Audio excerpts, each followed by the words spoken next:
ਸਤਿ ਸ਼੍ਰੀ ਅਕਾਲ ਜੀ। ਮੈਂ ਕਿਰਨ ਕੌਰ ਲੈ ਕੇ ਹਾਜ਼ਰ ਹੋਈ ਹਾਂ ਕਹਾਣੀ ਜਹਾਜ਼ ਚੜ੍ਹਨ ਤੋਂ ਪਹਿਲਾਂ, ਲਿਖਤਮ ਹਰਜੋਤ ਦੀ ਕਲਮ।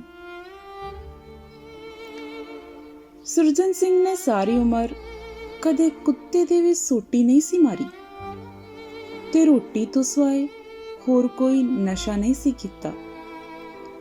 ਚੰਗੀ ਜ਼ਮੀਨ ਸੀ, ਭਲਾ ਬੰਦਾ ਸੀ, ਹਰ ਇੱਕ ਨੂੰ ਹੱਸ ਕੇ ਬੁਲਾਉਂਦਾ, ਕਿਸੇ ਨਾਲ ਕਦੇ ਕੋਈ ਲੜਾਈ ਝਗੜਾ ਨਹੀਂ। ਕੁਝ ਦਿਨਾਂ ਤੋਂ ਪਿਸ਼ਾਬ ਕਰਨ ਵਿੱਚ ਆਈ ਸਮੱਸਿਆ ਮਗਰੋਂ ਟੈਸਟ ਕਰਾਉਣ ਗਿਆ ਤਾਂ ਅੱਗਿਓਂ ਡਾਕਟਰ ਨੇ ਸਾਹ ਹੀ ਸੂ ਦਿੱਤੇ, ਇਹ ਦੱਸ ਕੇ ਕਿ ਉਹਦੀ ਮਿਰਦੇ 'ਚ ਕੈਂਸਰ ਹੈ, ਜਿਸ ਨੇ ਉਸਦੇ ਗੁਰਦੇ ਖਰਾਬ ਕਰ ਦਿੱਤੇ ਸੀ। ਜਿਹੜਾ ਵੀ ਬੰਦਾ ਸੁਣਦਾ ਇਹ ਗੱਲ ਤਾਂ ਰੱਬ ਨੂੰ ਉਲਾਂਭਾ ਦਿੰਦਾ, ਐਸੇ ਸ਼ਰੀਫ ਬੰਦੇ ਨਾਲ ਰੱਬ ਨੇ ਕੀ ਭਾਣਾ ਵਰਤਾ ਦਿੱਤਾ ਹੈ। ਲੋਕਾਂ ਭਾਣੇ ਪਹਿਲਾਂ ਹੀ ਉਸਦੀ ਸੰਤਾਨ ਇੱਕੋ ਇੱਕ ਕੁੜੀ ਸੀ, ਉਹ ਵੀ ਰੱਬ ਨੇ ਮਾੜਾ ਕੀਤਾ ਸੀ ਤੇ ਹੁਣ ਇਹ ਵੀ। ਘਰ ਉਸਨੇ ਕਿਸੇ ਨੂੰ ਨਾ ਦੱਸਿਆ।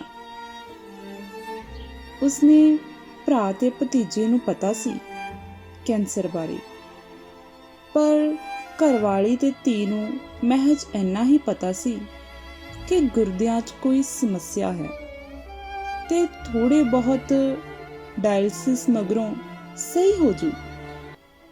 ਜੇ ਨਾ ਹੋਈ ਤਾਂ ਗੁਰਦੇ ਵੀ ਬਦਲੇ ਜਾ ਸਕਦੇ ਸੀ। ਸੁਰਜਨ ਨੂੰ ਫਿਕਰ ਸੀ ਤਾਂ ਕੇਵਲ ਆਪਣੀ ਕੱਲੀ ਧੀ ਰਵਨੀਤ ਦੀ, ਲਾਡਲੀ ਤੇ ਚਾਵਾਂ ਨਾਲ ਪਾਲੀ ਹੋਈ। ਸਾਰੇ ਪਿਆਰ ਨਾਲ ਉਸਨੂੰ ਨੀਤੂ ਆਖਦੇ ਸੀ। ਨੀਤੂ ਮੈਨੂੰ ਉਦੋਂ ਮਿਲੀ ਸੀ ਜਦੋਂ ਮੈਂ ਆਈਲੈਟਸ ਕਰਦਾ ਸੀ। ਉੱਥੇ ਉਹ ਵੀ ਕਲਾਸਾਂ ਲਗਾ ਰਹੀ ਸੀ। ਮੈਂ ਅਕਸਰ ਦੇਖਦਾ ਕਿ ਦੂਜੀ ਕੁੜੀਆਂ ਤੋਂ ਅੱਡ ਇਹ ਚੁੱਪਚਾਪ ਅਧਖੜ ਬੰਦੇ ਦੇ ਸਕੂਟਰ ਤੋਂ ਉਤਰਦੀ, ਕਲਾਸ ਅਟੈਂਡ ਕਰਦੀ ਤੇ ਫਿਰ ਉਸੇ ਸਕੂਟਰ ਦੀ ਵੇਟ ਕਰਦੀ ਤੇ ਵਾਪਸ ਉਵੇਂ ਹੀ ਚਲੇ ਜਾਂਦੀ। ਕਿਸੇ ਨਾਲ ਬਹੁਤੀ ਗੱਲਬਾਤ ਨਹੀਂ, ਕੋਈ ਝਗੜਾ ਨਹੀਂ, ਸਭ ਦੀ ਸੁਣਦੀ ਤੇ ਹਲਕਾ ਜਿਹਾ ਮੁਸਕਰਾ ਦਿੰਦੀ। ਬਸ, ਨਾ ਮੇਕਅਪ, ਨਾ ਕੋਈ ਭੜਕੀਲੇ ਰੰਗਾਂ ਵਾਲੇ ਸੂਟ, ਹਮੇਸ਼ਾ ਸਾਦੇ ਕੱਪੜਿਆਂ 'ਚ ਆਉਣਾ ਤੇ ਉਵੇਂ ਹੀ ਰਹਿਣਾ। ਇਹਨਾਂ ਸੈਂਟਰਾਂ 'ਚ ਜਿੱਥੇ ਜੋੜੀਆਂ ਬਣਦੀਆਂ ਟਾਈਮ ਨਾ ਲੱਗਦਾ, ਕਿਸੇ ਮੁੰਡੇ ਦੀ ਉਹਦੇ ਨਾਲ ਗੱਲ ਕਰਨ ਦੀ ਹਿੰਮਤ ਨਾ ਹੁੰਦੀ, ਨਾ ਹੀ ਕਦੇ ਉਹਨੇ ਕਿਸੇ ਨੂੰ ਗੱਲ ਕਰਨ ਦਾ ਸਮਾਂ ਦਿੱਤਾ। ਪਹਿਲਾ ਮੌਕਾ ਉਸਨੂੰ ਚੰਗੀ ਤਰ੍ਹਾਂ ਸੁਣਨ ਦਾ ਕਿਸੇ ਕਲਾਸ ਵਾਲੇ ਦੀ ਬਰਥਡੇ ਕੇਕ ਕੱਟਣ ਸਮੇਂ ਹੋਇਆ। ਉਹਦਾ ਗਾਇਆ ਗੀਤ ਅੱਜ ਵੀ ਕੰਨਾਂ ਵਿੱਚ ਗੂੰਜਦਾ ਹੈ।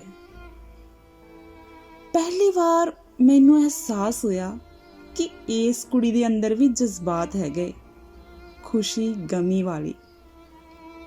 ਫਿਰ ਜਦੋਂ ਆਈਲੈਟ ਟੈਸਟ ਦੀ ਤਰੀਕ ਆਈ ਤਾਂ ਇਕੱਠਿਆਂ ਦੇ ਸੈਂਟਰ ਵੀ ਆ ਗਏ।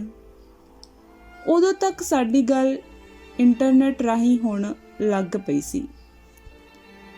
ਫੋਨ ਨੰਬਰ ਉਹਨੇ ਕਦੇ ਕਿਸੇ ਨੂੰ ਨਹੀਂ ਦਿੱਤਾ। ਪਹਿਲੇ ਅਨੁਭਵ ਲੜਕਿਆਂ ਨਾਲ ਖਰਾਬ ਹੀ ਸੀ। ਕੱਲੀ ਕੁੜੀ ਹੈ ਸੋਚ ਕੇ ਹਰ ਕੋਈ ਝਾਂਸ ਮਾਰਦਾ ਸੀ ਤੇ ਡਰਾਵੇ ਵੀ ਦਿੰਦਾ ਸੀ ਗੱਲ ਨਾ ਕਰਨ ਦੇ। ਇਸ ਲਈ ਜਿਸ ਨਾਲ ਗੱਲ ਕਰਦੀ ਸਿਰਫ ਨੈਟ ਰਾਹੀਂ। ਫਿਰ ਆਈਲੈਟਸ ਵਾਲੇ ਦਿਨ ਪਹਿਲੀ ਵਾਰ ਉਸਦੇ ਪਾਪਾ ਨੂੰ ਮਿਲਿਆ। ਇੰਨਾ ਸਿੱਧਾ ਤੇ ਸ਼ਰੀਫ ਸਾਊ ਬੰਦਾ ਦੇਖ ਕੇ ਹੈਰਾਨੀ ਹੋਈ ਸੀ। ਐਵੇਂ ਮਿਲਿਆ ਜਿਵੇਂ ਸਾਲਾਂ ਤੋਂ ਜਾਣਦੇ ਹੋਈਏ। ਫਿਰ ਉਹ ਦੱਸਦੀ ਕਿ ਪਾਪਾ ਨੇ ਉਹਨੂੰ ਜ਼ਿੰਦਗੀ ਦੇ ਹਰ ਫੈਸਲੇ 'ਚ ਖੁੱਲ੍ਹ ਦਿੱਤੀ ਸੀ, ਕਦੇ ਕਿਸੇ ਚੀਜ਼ ਲਈ ਨਹੀਂ ਸੀ ਰੋਕਿਆ। ਪਰ ਉਹ ਦੋਸਤੀ ਸਿਰਜਣ 'ਚ ਹਮੇਸ਼ਾ ਹੀ ਸਾਵਧਾਨ ਰਹੀ ਸੀ। ਕੱਲੀ ਕੁੜੀ ਤੇ ਬਹੁਤੀ ਜ਼ਮੀਨ ਤੇ ਬਾਕੀ ਗੱਲਾਂ ਉਹਨੂੰ ਡਰ ਲੱਗਦਾ ਸੀ। ਉਸਨੂੰ ਲੱਗਦਾ ਹੈ ਕਿ ਆਪਣੇ ਨਾਮ ਦੀ ਜ਼ਮੀਨ ਤੇ ਕੱਲੀ ਕੁੜੀ ਹੋਣ ਦਾ ਠੱਪਾ ਉਹ ਮੱਥੇ ਤੇ ਲਿਖਾਈ ਫਿਰਦੀ ਹੋਵੇ। ਉਹਦੇ ਰਿਸ਼ਤੇਦਾਰ ਵੀ ਕਦੀ ਉਹਦੇ ਰਿਸ਼ਤੇ ਦੀ ਗੱਲ ਕਰਦੇ ਤਾਂ ਨਿਗਾਹ ਜ਼ਮੀਨ ਤੇ ਹੀ ਰੱਖਦੇ। ਉਸਦਾ ਬਹੁਤ ਜ਼ਿਆਦਾ ਸੋਹਣਾ ਨਾ ਹੋਣ ਤੇ ਸਾਦੇ ਹੋਣ ਤੇ ਇਹ ਗੱਲ ਆਖਦੇ ਕਿ ਚਲੋ ਜ਼ਮੀਨ ਕਰਕੇ ਰਿਸ਼ਤਾ ਵਧੀਆ ਮਿਲ ਜੂ।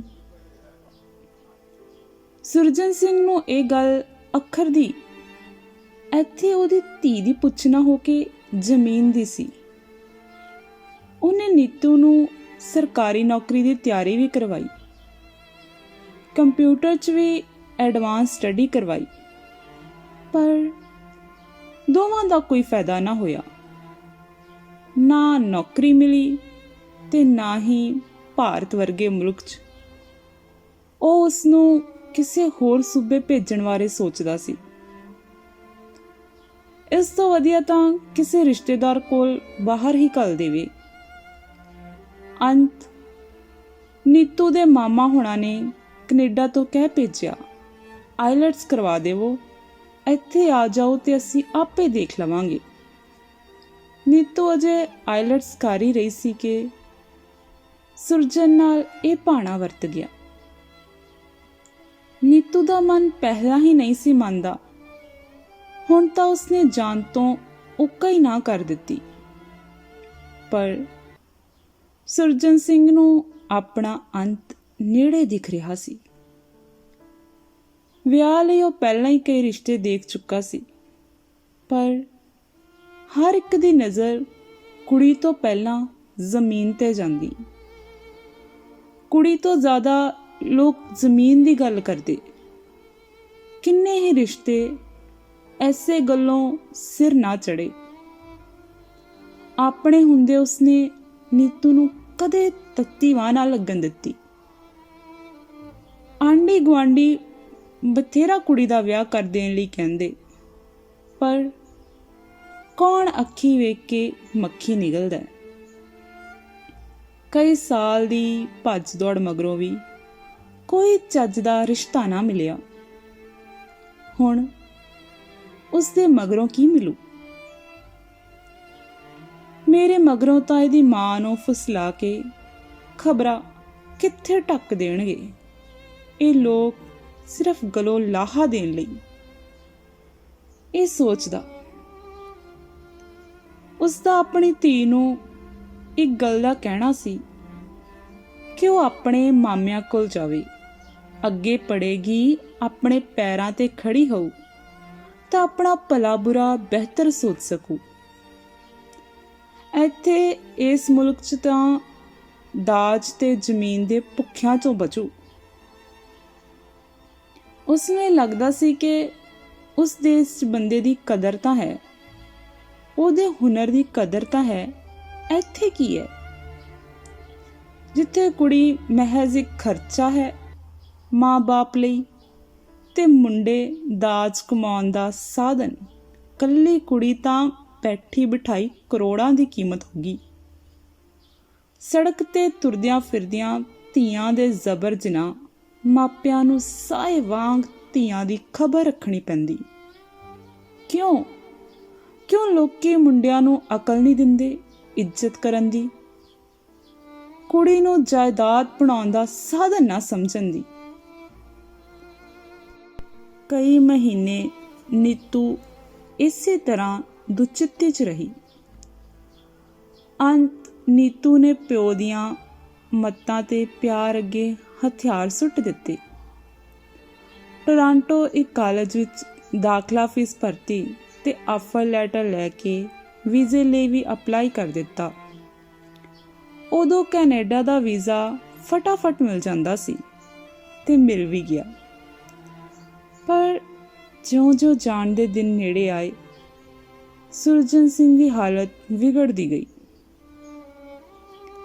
ਹਰ ਡਾਇਲਿਸਿਸ ਲਈ ਨੀਤੂ ਨਾਲ ਜਾਂਦੀ, ਹਰ ਵਾਰ ਲੱਗਦਾ ਇਸ ਵਾਰ ਸ਼ਾਇਦ ਆਖਰੀ ਹੋਊ, ਫਿਰ ਨਹੀਂ ਲੋੜ। ਗੁਰਦੇ ਬਦਲਣ ਦਾ ਸਵਾਲ ਨਹੀਂ ਸੀ, ਕਿਉਂਕਿ ਕੈਂਸਰ ਕਰਕੇ ਫਿਰ ਖਰਾਬ ਹੀ ਹੋ ਜਾਣੇ ਸੀ। ਪਰ ਨੀਤੂ ਨੂੰ ਇਹ ਗੱਲ ਨਹੀਂ ਸੀ ਪਤਾ। ਉਸਨੂੰ ਲੱਗਾ ਅੱਜ ਨਹੀਂ ਤਾਂ ਕੱਲ ਗੁਰਦੇ ਬਦਲੇ ਜਾਣਗੇ, ਫਿਰ ਉਹ ਚਲੇ ਜਾਏਗੀ। ਨੀਤੂ ਨੂੰ ਉਮੀਦ ਸੀ ਜਦੋਂ ਤੱਕ ਉਹ ਜਾਊ ਉਦੋਂ ਤੱਕ ਕੀ ਪਤਾ ਗੁਰਦਾ ਬਦਲੇ ਜਾਣ ਤੇ ਡਾਕਟਰ ਹਾਂ ਕਹਿ ਦੇਣ। ਹਰ ਵਾਰ ਘਰੋਂ ਨਿਕਲਦੇ ਹੀ ਉਹ ਪਾਠ ਸ਼ੁਰੂ ਕਰ ਦਿੰਦੀ। ਸਾਰੇ ਰਾਹ ਆਪਣੇ ਪਾਪਾ ਨੂੰ ਪਾਠ ਸੁਣਾਉਂਦੀ ਰਹਿੰਦੀ। ਹਰ ਵਾਰ ਹੀ ਨਿਰਾਸ਼ ਮੁੜਦੇ। ਡਾਕਟਰ ਅਗਲੀ ਡਾਇਲਿਸਿਸ ਲਈ ਤਰੀਕ ਲਿਖ ਦਿੰਦਾ। ਜਿਉਂ-ਜਿਉਂ ਉਸਦੇ ਜਾਣ ਦੇ ਦਿਨ ਨੇੜੇ ਆਏ, ਹਰ ਡਾਇਲਿਸਿਸ ਵਿਚਲੇ ਦਿਨ ਘਟਣ ਲੱਗੇ।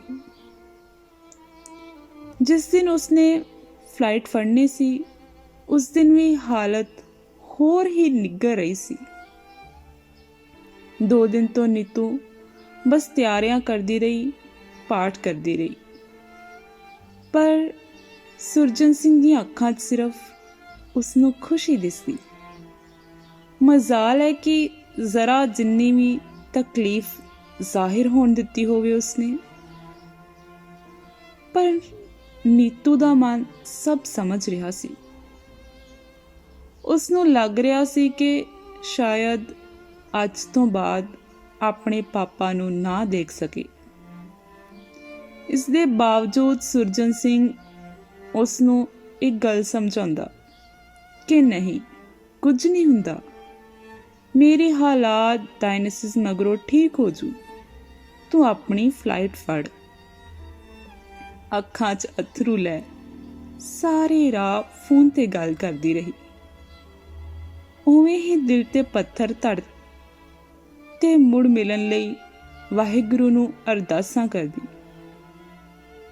ਉਹ ਜਹਾਜ਼ ਜਾ ਬੈਠੀ।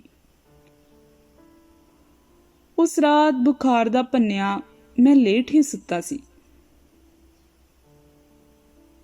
ਤਿੜਕਿਆ ਜਿਹੇ ਮੈਂ ਸੰਜਰ ਤੇ ਕਾਲ ਆਈ। ਚੁੱਕਿਆ ਤਾਂ ਅੱਗਿਓਂ ਨੀਤੂ ਦੀ ਰੋਂਦੀ ਦੀ ਆਵਾਜ਼ ਆਈ, ਪਾਪਾ ਨਹੀਂ ਰਹੇ। ਉਸਨੇ ਜਹਾਜ਼ ਚੜ੍ਹਨ ਤੋਂ ਮਗਰੋਂ ਕੁਝ ਕੁ ਘੰਟਿਆਂ 'ਚ ਹੀ ਇਹ ਭਾਣਾ ਵਰਤ ਗਿਆ। ਉਸਦੀ ਮਜਬੂਰੀ ਸੀ ਕਿ ਉਹ ਵਾਪਸ ਨਹੀਂ ਆ ਸਕਦੀ ਸੀ। ਵੀਜ਼ੇ ਦੀਆਂ ਸ਼ਰਤਾਂ ਅਨੁਸਾਰ ਰਹਿਣਾ ਪੈਣਾ ਸੀ, ਕਾਲਜ ਸ਼ੁਰੂ ਕਰਨਾ ਸੀ। ਬਾਕੀ ਕਿਸੇ ਰਿਸ਼ਤੇਦਾਰ ਨੇ ਆਉਣ ਵੀ ਨਾ ਦਿੱਤਾ ਤੇ ਮਾਂ ਨੇ ਵੀ ਮਨਾ ਕਰ ਦਿੱਤਾ। ਪਰ ਮੇਰਾ ਦਿਲ ਉਸ ਇਨਸਾਨ ਲਈ ਰੋ ਰਿਹਾ ਸੀ ਜੋ ਆਪਣੀ ਇੱਕ ਪਿਆਰੀ ਬੱਚੀ ਪ੍ਰਤੀ ਫਰਜ਼ ਨੂੰ ਨਿਭਾਉਂਦਾ ਹੋਇਆ ਧੀ ਨੂੰ ਇੱਕ ਚੰਗੇ ਭਵਿੱਖ ਦੀ ਉਮੀਦ ਦੇ ਕੇ ਦੁਨੀਆ ਤੋਂ ਰੁਖਸਤ ਹੋ ਗਿਆ। ਪਤਾ ਨਹੀਂ ਕਿੰਨੇ ਸਮੇਂ ਤੋਂ ਮੌਤ ਨੂੰ ਬੰਨੀ ਬੈਠਾ ਸੀ ਕਿ ਕਿਤੇ ਉਸਦੀ ਧੀ ਉਸਦੇ ਜਾਣ ਮਗਰੋਂ ਮਾਂ ਦੇ ਲਈ ਇੱਥੇ ਨਾ ਰੁਕ ਜਾਏ। ਕਿਤੇ ਜ਼ਮੀਨ ਦੇ ਲਾਲਚ ਕੋਈ ਸ਼ਰੀਕ ਉਸਨੂੰ ਲੋਭੀਆਂ ਦੇ ਹੱਥ ਨਾ ਵੇਚ ਦੇਣ। ਪਰ ਇੱਕ ਉਮੀਦ ਨਾਲ ਉਹ ਚਲਾ ਗਿਆ। ਮੈਂ ਹੈਰਾਨ ਸਾਂ ਉਸ ਬੰਦੇ ਦੀ ਇੱਛਾ ਸ਼ਕਤੀ ਤੇ।